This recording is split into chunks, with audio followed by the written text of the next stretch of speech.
नमस्कार. अमावस्या ह्या तिथीची वेगवेगळी नावं चैत्रापासून फाल्गुन महिन्यापर्यंत ती आपण या व्हिडिओतून ऐकणार आहोत. चैत्र महिन्यातली अमावस्या हिला सत्तू अमावस्या म्हटलेलं आहे. वैशाखातल्या अमावस्येला भावुका अमावस्या अर्थात शनैश्चर जयंती त्या दिवशी असते. ज्येष्ठ महिन्यातल्या अमावस्येला दर्श अमावस्या म्हटलेलं आहे आणि आषाढामध्ये दीपपूजन केलं जातं.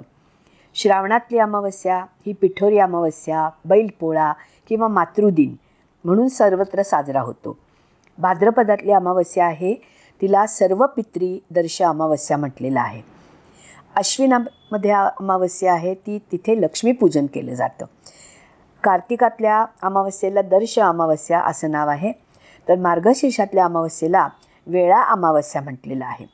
पौष, माघ आणि फाल्गुन या तिन्ही महिन्यातल्या अमावस्यांना फक्त दर्श अमावस्या असं संबोधलेलं आहे.